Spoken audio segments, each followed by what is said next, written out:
Halo, welcome back to Home Based Learning today. Ni hao, Cha Xiang hao. Ya, hari ini adalah Mandarin Fun Day. Kita ketemu lagi di pelajaran tematik. Hari ini kita akan membahas tentang tema 9, subtema 3, pelajaran 1 sampai 3. Dengan judul Manusia dan Benda di Lingkungannya. Nah, pertama-tama kita akan bahas tentang kompetensi pembelajaran yang akan kita capai. Di sini kita akan belajar 5 mapel yang terintegrasi menjadi satu mapel, yaitu tematik. Bisa kalian baca sendiri. Di sini ada bahasa Indonesia, PPKN, IPA, dan IPS. Bahasa Indonesia. Amatilah iklan di samping. Lihat di samping ini ada sebuah iklan yang biasa kita lihat di televisi. Lihat, di sini ada kata-kata iklannya, yaitu semua berawal dari kita, awal yang baik dan akhir yang baik. Nah, setelah kita perhatikan iklan di sini, kita akan membahas tentang 1. Produk apa yang ditawarkan di dalam iklan tersebut? Nah, jawabannya adalah produk air mineral merek Aquada. Yang kedua, apa saja yang terdapat dalam iklan tersebut? Gambar dan kalimat yang menarik. Yang ketiga, bagaimana kesimpulanmu tentang isi teks paparan iklan tersebut? Iklan di samping bertujuan mengajak penonton membeli produk Aquada dan membuang sampah pada tempatnya. Bisa dilihat di gambarnya, ini adalah merek Aquada, yaitu merek air mineral, dan ada juga seorang anak laki-laki yang membuang botol bekas air mineral ke dalam tong sampah. Itu mengajak kita untuk membuang sampah pada tempatnya. Oke, selanjutnya tujuan iklan. Ada 4 tujuan iklan yang utama. Yang pertama, sebagai informasi. Sebagai informasi, iklan ditujuankan untuk memberitahukan kepada khalayak ramai, yaitu para penonton, pemirsa, untuk mendapatkan informasi suatu produk atau jasa. Yang kedua, memengaruhi. Memengaruhi siapa? Memengaruhi khalayak ramai atau penonton tentang suatu jasa atau produk yang ditawarkan melalui iklan. Yang ketiga, untuk menyarankan. Menyarankan seseorang untuk membeli dan menggunakan suatu produk atau jasa yang diiklankan. Yang keempat, menarik. Menarik siapa? Menarik khalayak ramai atau penonton atau pemirsa untuk melakukan atau membeli sesuatu, produk ataupun informasi. Setelah kita membahas tujuan iklan, kita juga akan membahas tentang ciri-ciri iklan yang baik dan benar. Ada 4 ciri-cirinya, yaitu informatif, artinya memberikan informasi. Ya, seperti yang tadi kita lihat, iklan itu memberikan informasi mengenai produk atau jasa. Yang kedua, komunikatif. Komunikatif artinya mengkomunikasikan tentang informasi mengenai produk ataupun jasa yang ditawarkan. Kemudian yang ketiga, bahasanya singkat dan padat, artinya tidak bertele-tele, tidak terlalu panjang, karena iklan yang terlalu panjang biasanya membosankan. Nah, yang keempat ini yang paling menarik, yaitu menarik. Artinya kenapa harus menarik? Coba kalian lihat, biasanya di televisi, jika ada iklan yang lucu ataupun yang tampilannya sangat modern ataupun keren, itu akan menarik kita untuk tetap menonton iklan itu sampai habis, dan juga bisa menarik kita untuk membeli produk ataupun jasa yang ditawarkan. Selanjutnya, bentuk-bentuk iklan. Iklan yang ditunjukkan di sini adalah iklan yang biasanya ditampilkan di media cetak, yaitu biasanya di koran. Ada 2 jenis bentuk iklan, yaitu yang pertama, iklan baris. Nah, bisa dilihat di sini, itu ada jenis iklan baris yang biasa ditunjukkan di koran. Perhatikan di gambar sebelah kiri atas. Iklan baris itu adalah iklan kecil atau singkat yang berisi penawaran atau informasi tentang sesuatu yang terdiri atas beberapa baris saja. Iklan baris disebut juga iklan mini. Nah, mengenai ciri-cirinya bisa kalian baca di PowerPoint yang Miss sediakan. Kemudian yang kedua adalah iklan kolom. Iklan kolom adalah iklan yang pemuatannya memanfaatkan beberapa bagian kolom dari halaman surat kabar. Artinya, iklan kolom ini letaknya dan gambarnya itu lebih besar dibandingkan iklan baris. Kalau iklan kolom itu biasanya memenuhi satu halaman koran. Nah, untuk ciri-cirinya juga bisa kalian baca di PowerPoint yang sudah Miss serahkan. Nah, kalau tadi kita sudah belajar mengenai bentuk-bentuk iklan yang ada di media cetak atau di koran. Sekarang, kita akan belajar lagi mengenai bentuk-bentuk iklan berdasarkan isinya. Yang pertama, ada iklan pengumuman.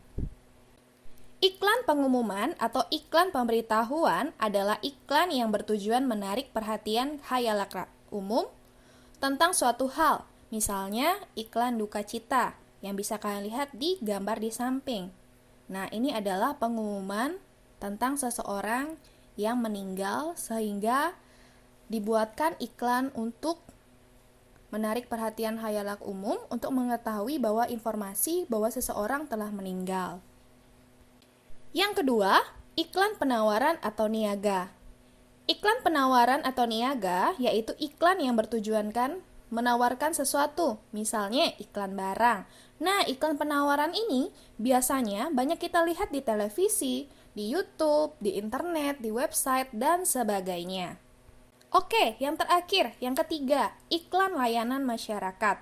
Iklan layanan masyarakat yaitu iklan yang bertujuan untuk memberikan penerangan suatu hal. Contohnya penerangan seperti apa? Penerangan tentang informasi yang benar. Contohnya, larangan menggunakan narkoba, larangan merokok di tempat umum, dan lain-lain. PPKN. Persatuan dan kesatuan sudah seharusnya dijaga dan dipertahankan demi keberlanjutan pembangunan bangsa.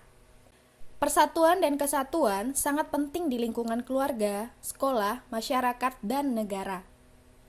Indonesia adalah sebuah bangsa yang kaya akan ras, suku, dan budaya. Indonesia memiliki konteks persatuan bangsa. Nah, persatuan bangsa. Persatuan memiliki makna bahwa apapun budaya, ras, dan sukunya tidak ada yang dapat memisahkan dan menggoyahkan persatuan yang telah terjalin.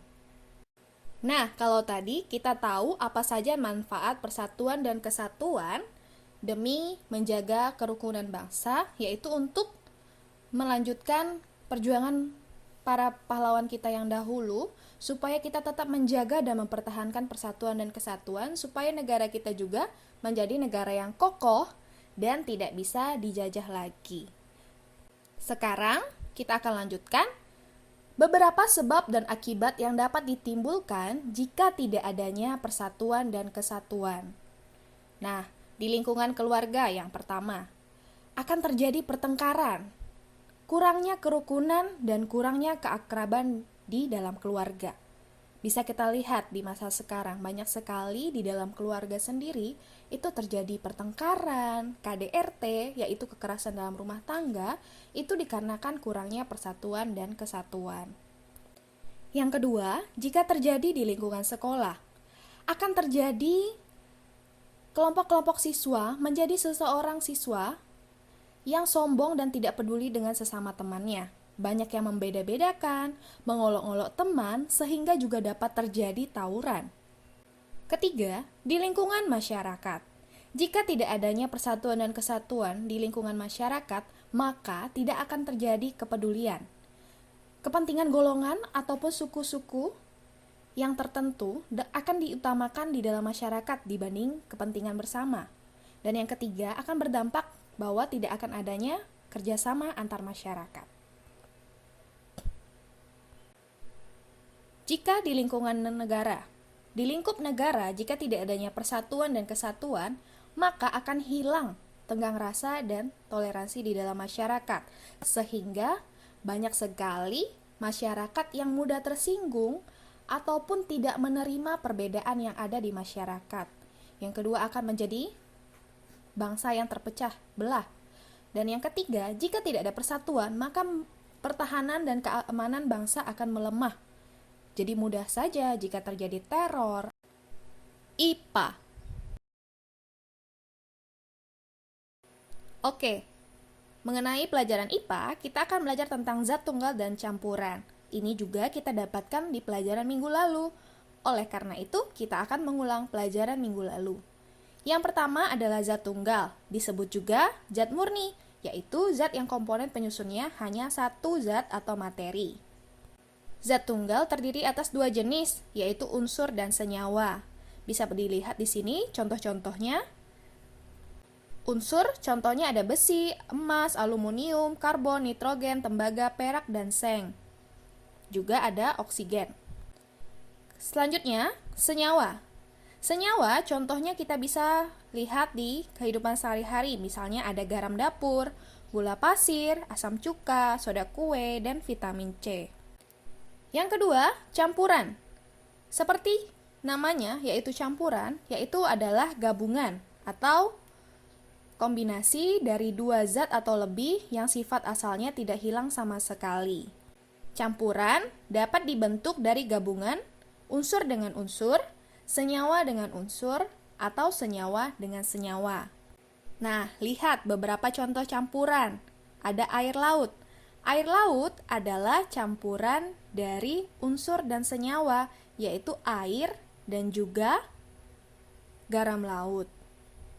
Ada juga air sungai yang kotor, itu terdiri dari lumpur dan juga air sungai.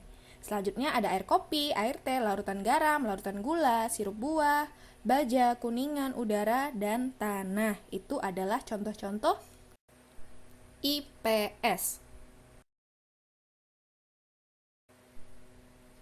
Di IPS ini, kita akan mempelajari tentang kegiatan ekonomi. Sama seperti minggu-minggu berikutnya, kita juga akan belajar tentang bahasan yang sama. Jadi ini untuk mengulang saja supaya kalian tidak lupa. Oke. Kegiatan ekonomi adalah suatu kegiatan seseorang, perusahaan, maupun masyarakat untuk memproduksi barang atau jasa maupun mengonsumsi barang dan jasa tersebut. Kegiatan ekonomi sendiri terbagi atas 3 jenis. Yang pertama, produksi. Produksi adalah kegiatan menambah faedah atau kegunaan suatu benda. Produksi juga berarti menciptakan benda baru sehingga lebih bermanfaat dalam memenuhi kebutuhan. Tujuan kegiatan produksi adalah untuk memenuhi kebutuhan manusia dalam rangka supaya hidup lebih makmur dan sejahtera. Yang kedua, distribusi. Distribusi adalah penyaluran atau penyampaian barang-barang dan jasa dari produsen ke konsumen. Tujuan kegiatan distribusi adalah menyampaikan barang atau jasa dari tempat produsen ke tempat pengguna atau pemakai. Oke, yang terakhir yaitu kegiatan konsumsi. Konsumsi adalah tindakan menghabiskan atau mengurangi secara mengasur-asur manfaat suatu barang dalam memenuhi kebutuhan untuk memelihara kelangsungan hidupnya. Tujuan untuk melakukan konsumsi untuk memenuhi kebutuhan hidup. Nah, contohnya di dalam kehidupan sehari-hari seperti yang kalian pakai, contohnya pakaian. Pakaian diproduksi oleh pabrik tekstil, yaitu diproduksi oleh pabrik kain, sehingga dibuat oleh penjahit menjadi baju. Kemudian, didistribusikan oleh toko-toko yang menjual baju. Misalnya ada toko baju yang di mall, di pasar, dan di mana-mana. Itu adalah salah satu kegiatan distribusi, yaitu ada yang menjualkan barang kepada pembeli. Dan yang terakhir, konsumsi. Bagaimana kita bisa tahu itu ada kegiatan konsumsi?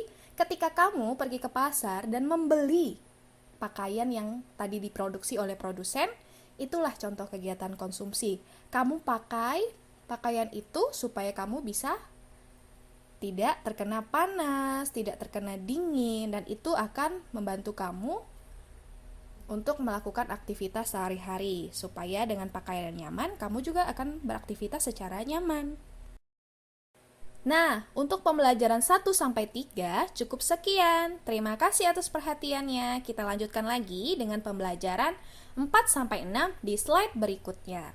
Harap dilihat ya anak-anak, jika ada yang ingin ditanyakan, boleh komentar atau bisa chat di grup kita. Bye-bye!